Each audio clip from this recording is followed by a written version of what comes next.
오늘 우리에게 주시는 하나님의 말씀은 요한계시록 19장 9절에서 10절의 말씀입니다.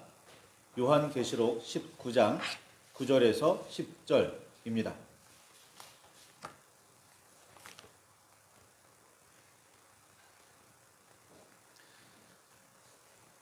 찾으셨으면 우리 함께 말씀을 봉독하시겠습니다.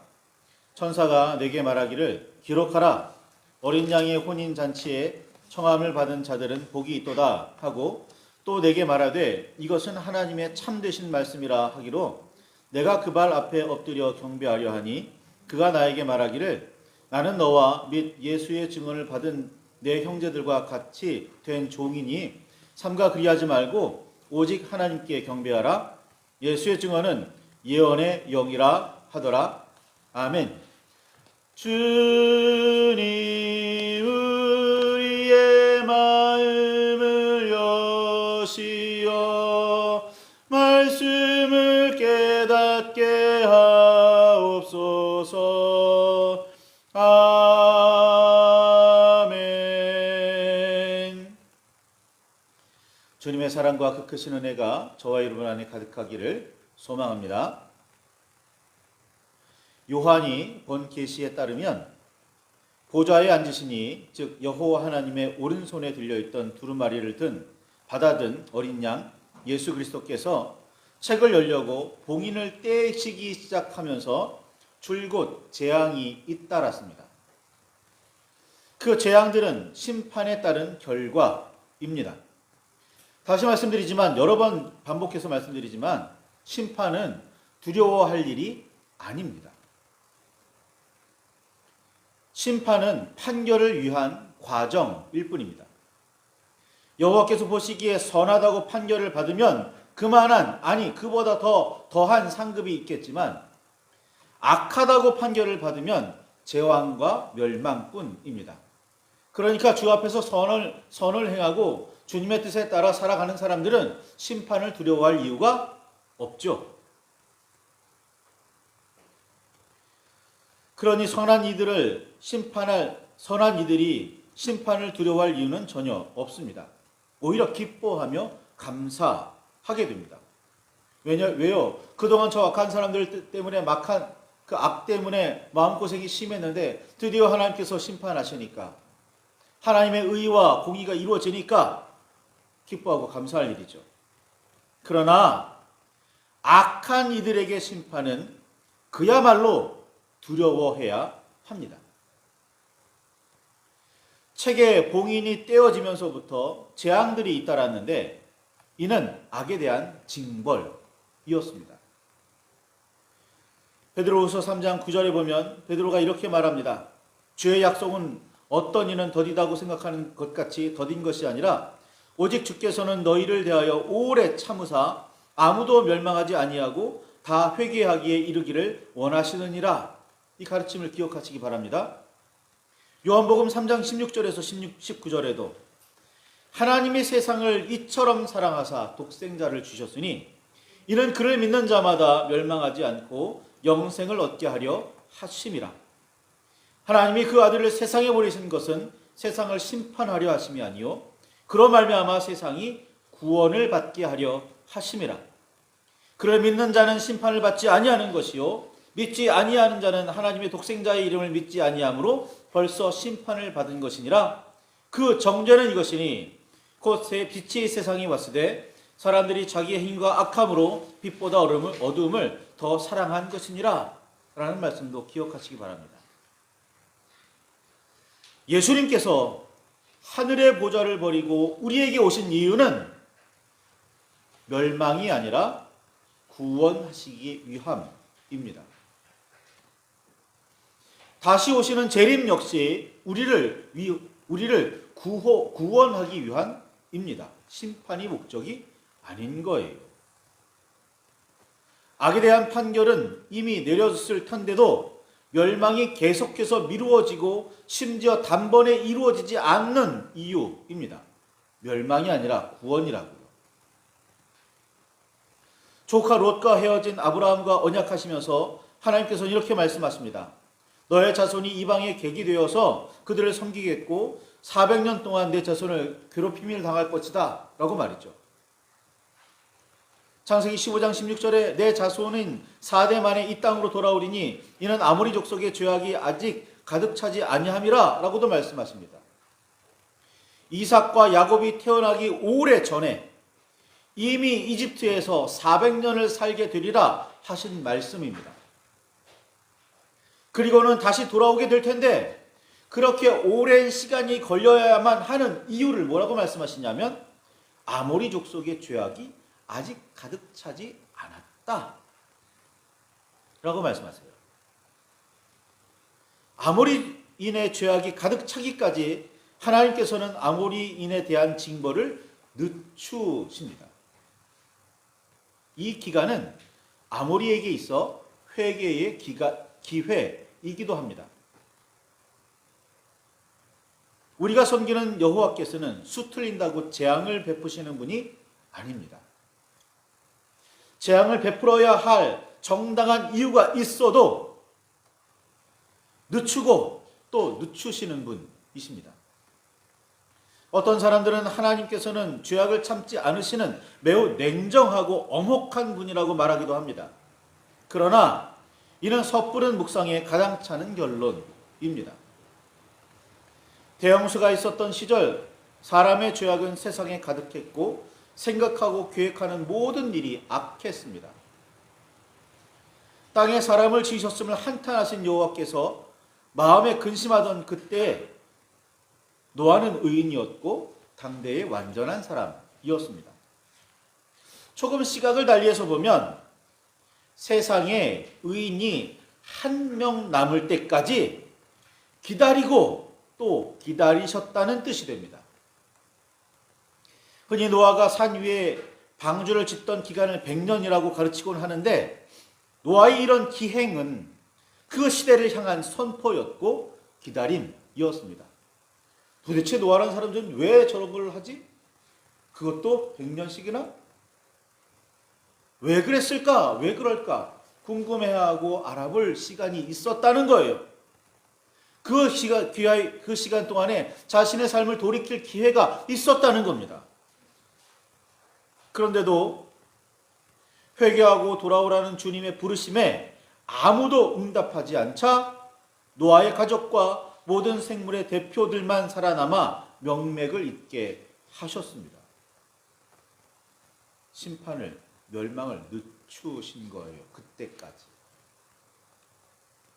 악을 심판하시는 정의의 여호와시라 어떤 면에서는 냉혹해 보이기도 하지만 하나라도 더 구원하시려고 의인이 단 하나 남을 때까지 참고 기다리시는 긍휼과 사랑의 하나님이시기도 합니다. 요한계시록은 이런 주님의 마음을 너무나도 잘 보여줍니다. 많은 이들이 말세의 참혹함과 두려움에 관해 이야기하며 가르치지만 재앙과 멸망은 계시록의 핵심이 아닙니다. 이런저런 문제가 많았던 아시아의 7교회에 편지를 보내게 하시면서 하나님께서는 책망과 동시에 회개하라고 줄곧 말씀하셨습니다. 말세니까 책망하셨다면 이제는 심판하시면 되는데 멸망을 징벌을 주시면 되는데 아니요, 회개해라 라고 말씀하세요. 그리고 재앙과 멸망에 대한 계시와 환상이 이어지는 중에도 회개하지 않을 뿐 아니라 오히려 정의와 공의에 따라 심판하시고 징벌하시는, 그래서 재앙을 베푸시는 하나님을 비방하는 사람들의 모습을 계속해서 보여줍니다. 재앙이 그치지 않고 계속해서 이어지는 이유입니다. 회개하지 않으니까요. 재앙의 눈앞에 막 펼쳐지는데도 불구하고 회개하지 않으니까요. 계시록의 주제는 회개와 구원입니다. 이 점을 우리는 분명하게 깨달아야 합니다. 우리의 심령에 새겨야 합니다.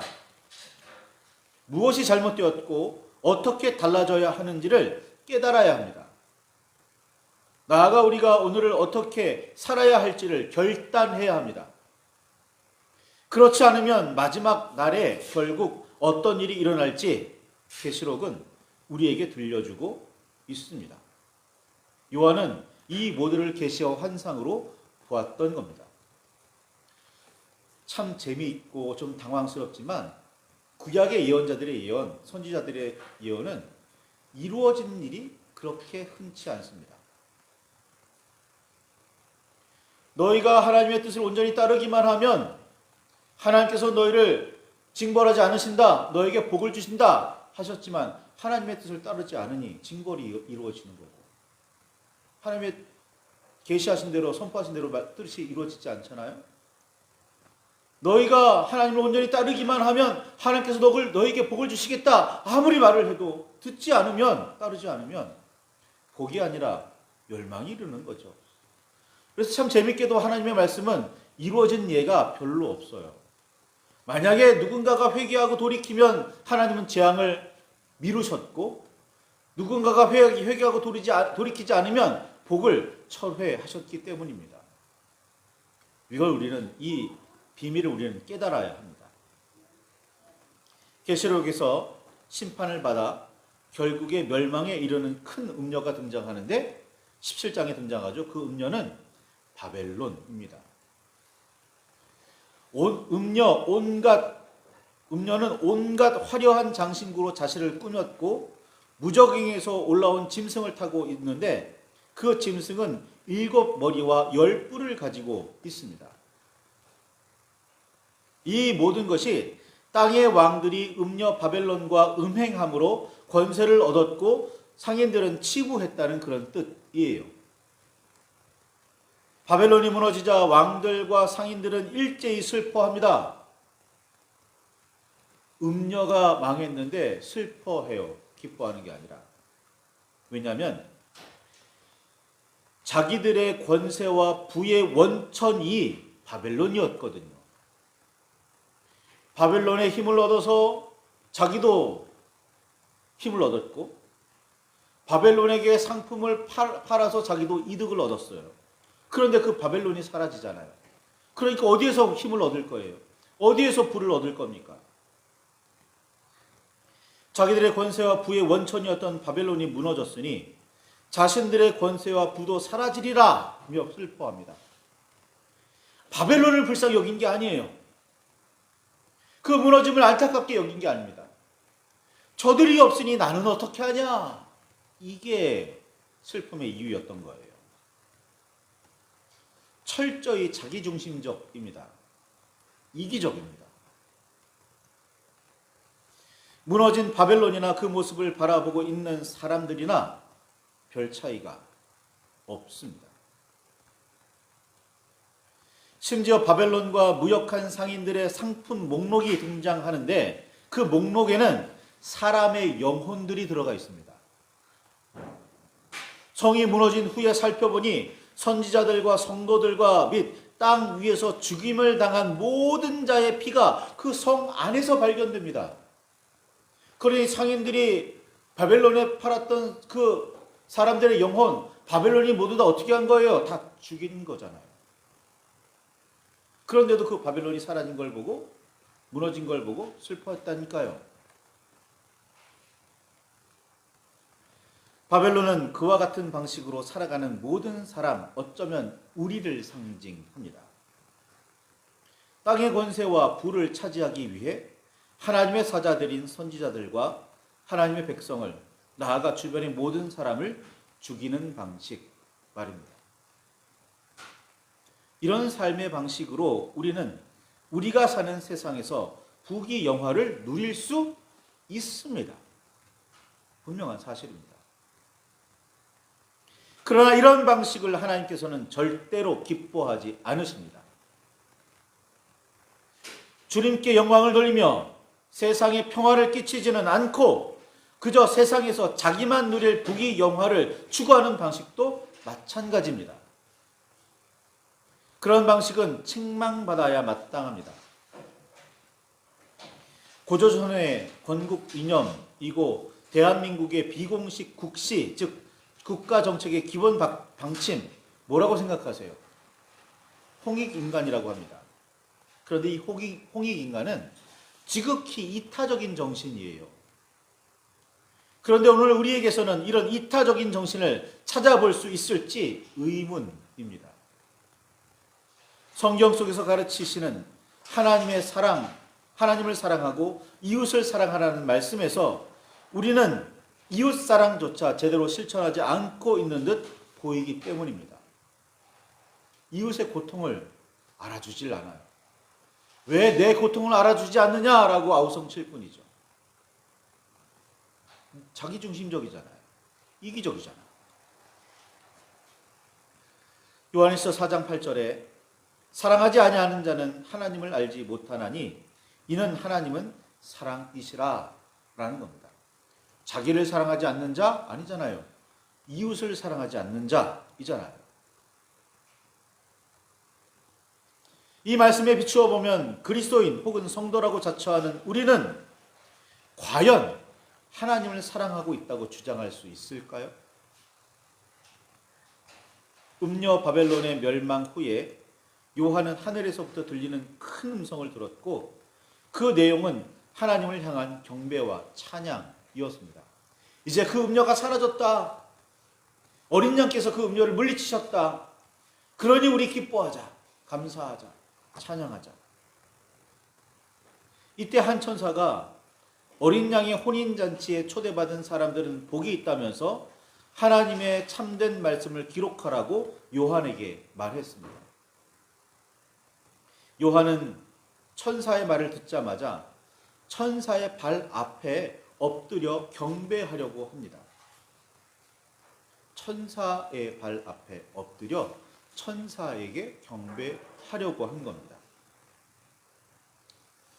역사 드라마들을 보면 왕의 명령서, 즉 교제를 들고 온 관리를 맞을 때 엎드려 절하며 받는 장면을 볼 수 있습니다. 교제는 이 교제를 가지고 온 관리를 향해서 절하는 게 아닙니다. 교지를 향해서 하는 거죠. 교제는 왕의 권위, 때로는 왕 자체를 의미하기 때문입니다. 요한도 그런 마음으로 경배하려고 했을까요? 요한의 그런 태도를 보고 천사는 이렇게 말합니다. 나는 너와 및 예수의 증언을 받은 내 형제들과 같이 된 종이니 삼가 그리하지 말고 오직 하나님께 경배하라 라고 말합니다. 바벨론이 무너졌어요. 이제 참으로 경배할 대상이 있어야 하는데 요한은 그때 천사를 경배하려고 했던 겁니다. 하나님께가 아닌 거예요. 뭔가 좀 이상하죠? 변화산에서 모세와 엘리야가 예수님과 더불어 말하는 것을 보고 베드로는 예수님께 초막셋을 짓고 산 위에 머물기를 청했었습니다. 베드로는 모세와 엘리야에게 잠시 혹했었던 겁니다. 이때 갑자기 구름이 몰려와 베드로의 눈을 가리더니 이는 내 사랑하는 아들이요 내 기뻐하는 자니 너희는 그의 말을 들으라 라는 말씀이 들렸습니다. 그 광경이 아무리 놀랍고 모세와 엘리야가 그렇게 중요했더라도 베드로는 주 예수 그리스도만 바라보아야 했습니다. 요한도 마찬가지입니다. 요한은 천사가 아니라 천사를 보내신 하나님께 주목했어야 합니다. 바벨론이 어쩌다가 누린 복이 아니라 그 복이 영화가 아니라 바벨론이 왜 그렇게 복이 영화를 누릴 수 있었는지 그 복이 영화가 하나님께서 주신 것인지 의와 공의에 따른 것인지 볼 수 있었어야 합니다.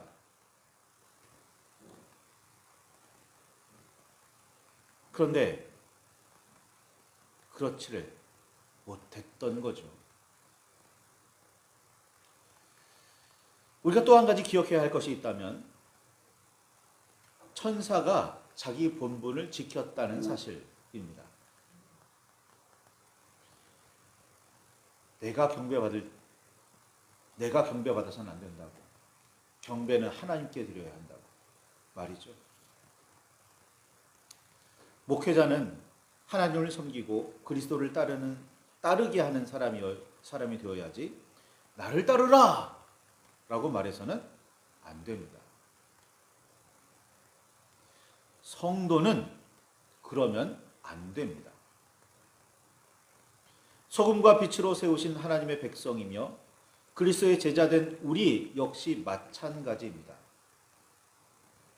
하나님께서 택하신 족속으로서의 왕 같은 제사장이자 거룩한 나라이며 하나님의 소유가 된 백성은 어두운 데서 자신을 불러내 하나님의 기이한 빛에 들어가게 하신 즉 예수 그리스도의 아름다운 덕을 선포해야 합니다.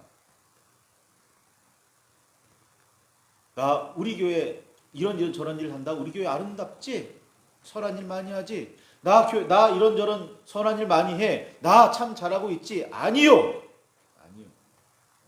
그런 말미암아 우리는 주께 영광을 돌려야 하는 거예요. 주님의 이름을 높여야 하는 겁니다.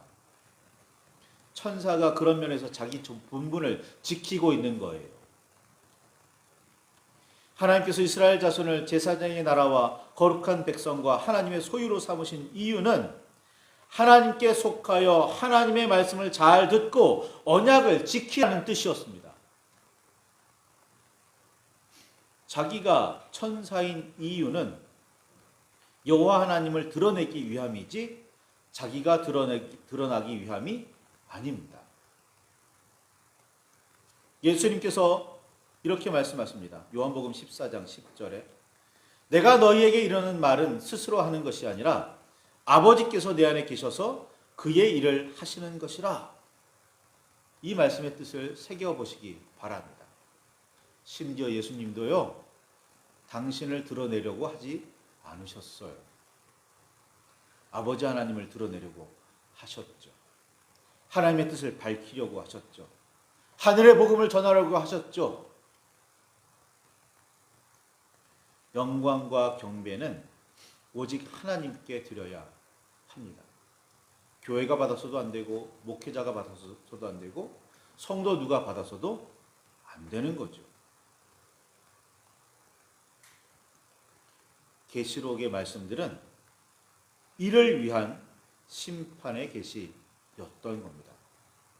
하나님만을 바라보라. 부강하고 부유한 어떤 성읍을 바라보지 말고 그것들과 교류하지 말고 오직 하나님만을 바라봐라.